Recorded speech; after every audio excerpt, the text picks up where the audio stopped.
Okay, so we're going to jump into it. So I've worked with a lot of celebrities, and sometimes I'm giving them exercise advice or teaching them how to be healthy and fit. And then sometimes I'm just interviewing them because I work on TV, I'm part of the media, and I have my little spin. And the reason I work with celebrities is because people want to know how they stay fit, and then they tend to make stupid mistakes and then go down the path of figuring it out that they need to eat right and exercise, and there's no ding dong diet pills or shakes or whatever that works. So I'm going to start with my experience with Sean Astin. So if you know Sean, he was in The Goonies, he was the star of the movie Rudy, and he's in Lord of the Rings, and he's a really, really, really great guy. And most people don't know this, but Sean is a runner, and he's a real deal runner too. He runs marathons and half marathons, and I really respect that. He's a very good runner. In fact, I was with him. We were at the Star Wars half marathon and 10K in Disneyland this January, and he was basically my date from our hotel. He left his wife, and I left my own room, but we'd meet downstairs, and we'd walk over to the start line. And what a fun guy he is. And every fan that passed him and all these Run Disney people are like, oh, Sean, let's get an autograph. And he is as sweet and kind to everybody as you or I would be. He's so genuine, and he breaks me through the crowd, takes me to the start line, and I decided to run with him this time, or we decided to run together. But he does the run walk method, and if you're unfamiliar, it's by Jeff Galloway. And so you run for a minute, you walk for 30 seconds, you run. No, he doesn't run. We hit the announcer yells go, we break through the start line, and he sprints. I'm like, holy crap! And I'm running so hard to try and keep up, and I have my knee brace on. And oh my gosh, and we get to the walking part. So he has a watch telling him, hey, walk for 30 seconds. So I spend the first 10 seconds of the walk trying to catch up to him. And then the 30 seconds go off, and then he sprints again. And finally, after a few series like that, I was like, Sean, no mas, I'm not doing this for 13 miles. So anyways, he's a wonderful person. But when we first met was quite a few years ago when we were at the Princess Half Marathon weekend in Disney in Orlando. And I was doing fitness segments for ABC News at the time, and I was recording them off of a little flip camera. And if you remember the flip, it's kind of the first little portable high-definition camera. You just press one button. The video, the audio came out perfectly. It was God's gift to me because I'm the lunatic fitness expert who has to go out there and do my own camera work sometimes, and it's a nightmare. I'd much rather bring a crew with me, but that's not always possible. So Sean and I do this thing called the Meetup and Tweet Up. They do it for press and some random lucky runners who are invited to, and it's at Epcot, and it's the days before the actual races start, but you do kind of a 2-3 mile loop around Epcot, and it's fun. And so I go, hey, Sean, after we're done with the run, can we do an interview for my ABC News segment? He said, fine. And we're all having breakfast at Germany in Epcot. And so if you've ever been to Epcot, it's a cute little place. Sorry, I just unplugged my phone. But we have breakfast, and then we go out in this courtyard. It's kind of like a cul-de-sac, a little U-shaped thing. And I have someone holding the camera, one of the Disney personnel, and it's Sean and I talking. And it's before the park opens, so it's not noisy at all. It actually is pretty good. And we're maybe 2.5 minutes into this interview, 3 minutes. Things are going great conversation. And then these stupid little cuckoo clock people from above the restaurants, they start cuckoo, and they come out and they yodel, and they do this little dance, and it's really noisy, and I'm like, son of a... So we have to stop the interview, and then we have to do it again. And we start there, and once again, the little yodels, yay, whatever German people say. So, Sean, I'm so sorry. And then Bacon the Pig, welcome to the conversation. I'm talking about working with Sean Astin at a race in Disney World. So we leave the little Germany section. Now, mind you, we've already done 2 failed interviews, and we go out towards World Showcase around the lake, and it's nice and peaceful there. All right, try number 3. And we go out there, we get halfway through it, there's like a truck honk, and then we finally get one we feel good about. So after 4 tries, Sean and I get a great interview.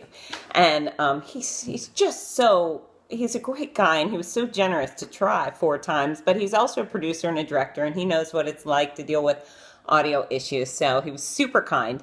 And then after him, I talked to can't remember her name. She's the one who won the Princess Half Marathon a couple years in a row. Really sweet girl who I liked a lot. The kind of girl I have over as a friend.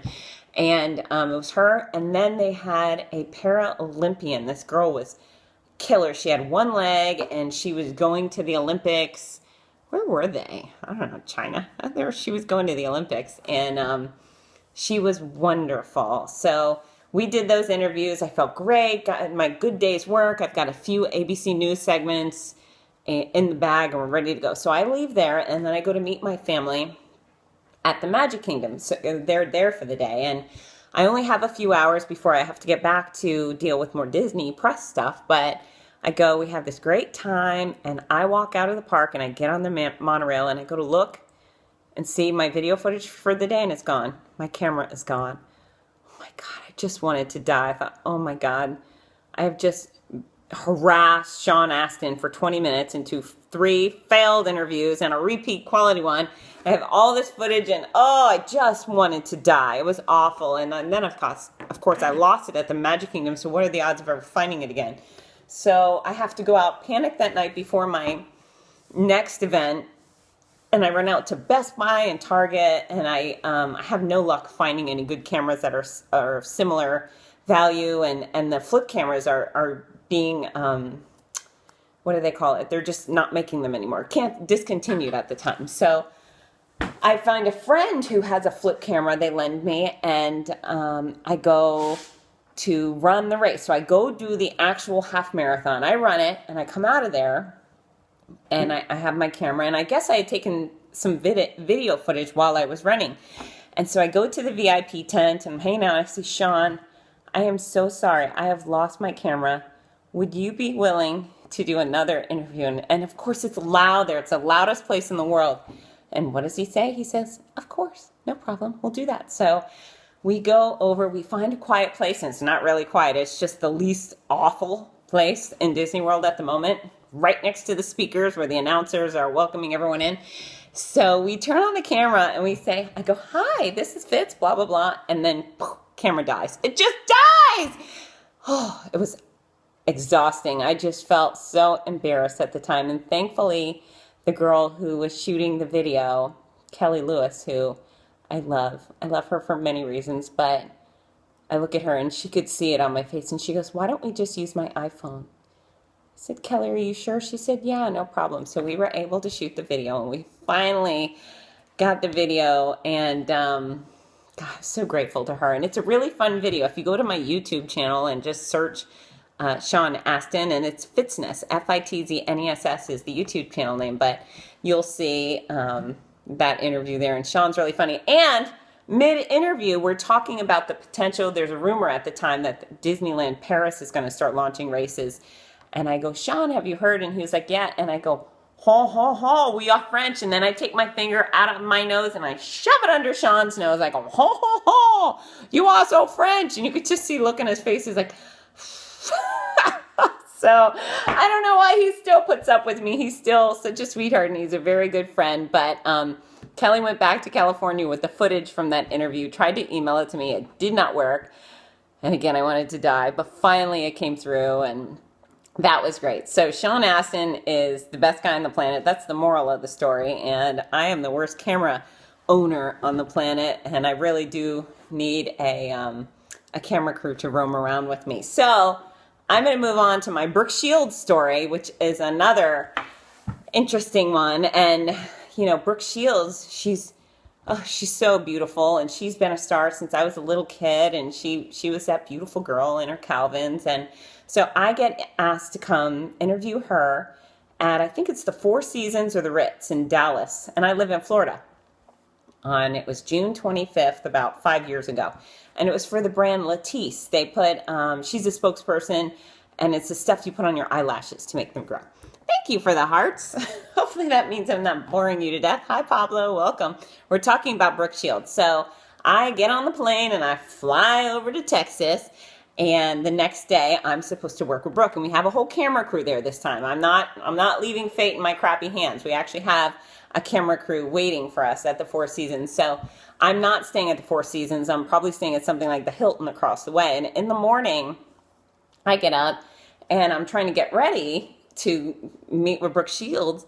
And I'm kind of a plain Jane. You can see I'm like not great with makeup, and my hair is like Marsha Brady, and I'm a beach bum. I'm not much of a glamour puss. So I'm getting ready, and then I was trying to curl my hair, and it's not working, and I was all frazzled, and I thought, what the hell? I'm going to work. I'm going to stand next to Brooke Shields.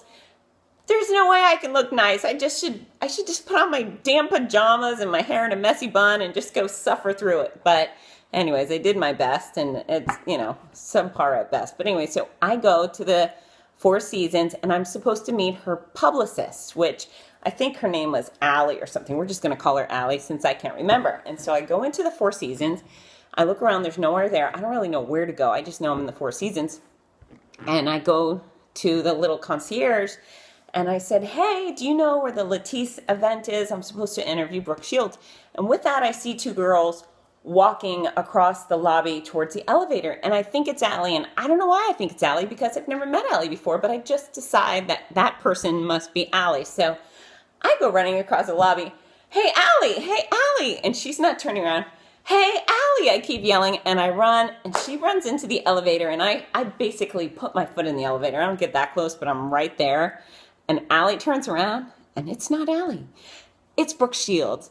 And all of a sudden, I'm a stalker, and so I'm standing there. I was like, I'm sorry. I was looking for Allie. Sorry. So she's like, it's okay. And the door's shut. And I think, oh, my God, now I am the stalker person. Thank you for the hearts. You like the fact that I'm a total stalker. So I'm about to die, and I don't really embarrass easy. I'm not a girl who really cares much about all these opinions, but I just feel like such a moron at the time. And I'm like, she's going to show up, and she's going to go, that's the stalker who chased me through the lobby. So exhausted, I finally figure out where to go, and there's this conference center set up, and there's a suite, a conference room they've set up for Brooke and I to do our interview. And so I have my big camera crew there, and I'm just waiting. And I tell Allie what happened. And I say, listen, I'm such a bozo, but this thing happened, and sorry. She said, oh, no big deal. It's okay. So at some point, Brooke comes in. She's beautiful dress. She's got her hair out curled perfectly, like I wish mine had been. But she sits down and I stand up. I said, Brooke, I'm so sorry I chased you into the elevator. I thought you were Allie. She goes, oh, I could tell you weren't looking for me. And I really appreciated that, because I did feel like an absolute stalker. But she was so sweet. She was very self-deprecating. She tells me the story about her chasing down the Jonas Brothers for her kids at a Jonas Brother concert. They were backstage, and she was chasing after them like Joe and Nick and Chris, or whatever their names are. And she tried to take a picture with them, and she had no film in her camera or something, and she felt like a total a-hole too. So that was kind of nice. And we waited around maybe 15, 20 minutes while they were finishing setting up the cameras, and she was so much fun. She's actually such a delightful woman, and she's really sarcastic and really funny, and that's actually what I like about her as an actress. She always plays the comedic, just goofball.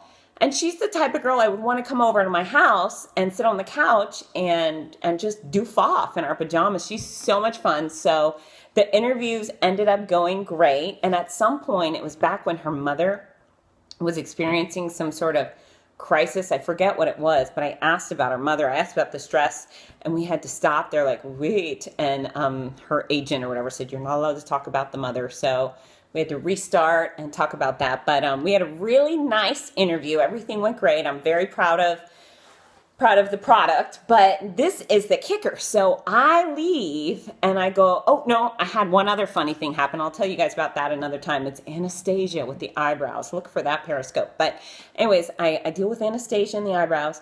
And Brooke goes, and then I leave and I go to my hotel room. And the second I get back to my hotel room, I turn on Fox News, and what does it say? It says Michael Jackson is being admitted to the hospital with a heart attack or whatever. They had the picture of him on the stretcher, and I was thinking, oh my God. And then pretty soon after Michael Jackson's dead, and I dodged such a bullet, because she was very good friends with Michael for a long time.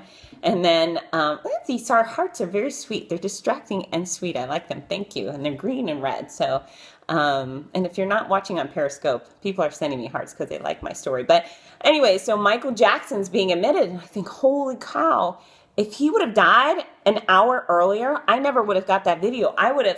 Or the interview, I would have come all the way out to Texas and done this whole thing for nothing. Because apparently she did fall apart. She was quite a basket case, and I don't think she would have wanted to sit down with Fitz Kohler.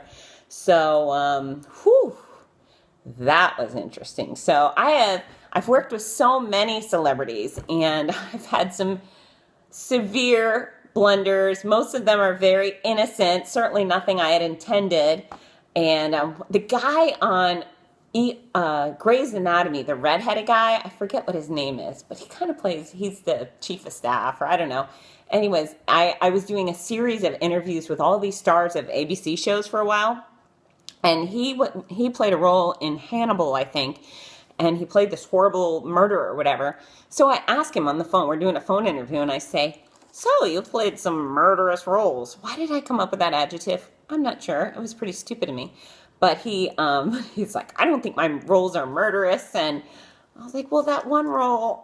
So anyways, I'm a little bit of a dork when it comes to these celebrity interviews. But I've had a lot of fun with them. And most of the celebrities are really, really nice. And the fact of the matter is they're trying to impress me because I'm the press. And they want me to say nice things about them. And they want me to say nice things about the product they're working on. And they're professional. So, of course, they're going to be nice. But then I've had some that have been really, really grouchy or snotty, and I mean, I've dealt with some jerks. So I think the grouchiest celebrities I've ever dealt with was Cheryl Burke from Dancing with the Star, and I don't know if she qualifies as celebrity as much as some dancing chick on a TV show. And then there was an Olympian, Jordan something, I don't remember her last name. She's the one who didn't make it into the individual competition, but she won the team gold. But man, she was a sourpuss. We just talked on the phone, and I thought her tone was so cranky. I thought, why is this chick so cranky? She's 18 or 16. She should be bubbly and light. And boy, was she a drag. And then they sent me the video. That's called satellite interview. So they pipe in my voice, and we talk over the phone, but then the video camera's on her, and you can see what she's doing. The whole interview, she was... She just like such a cranky pants. And when I got the video, I thought, yes, she had the face that I thought she was having when I was talking to her.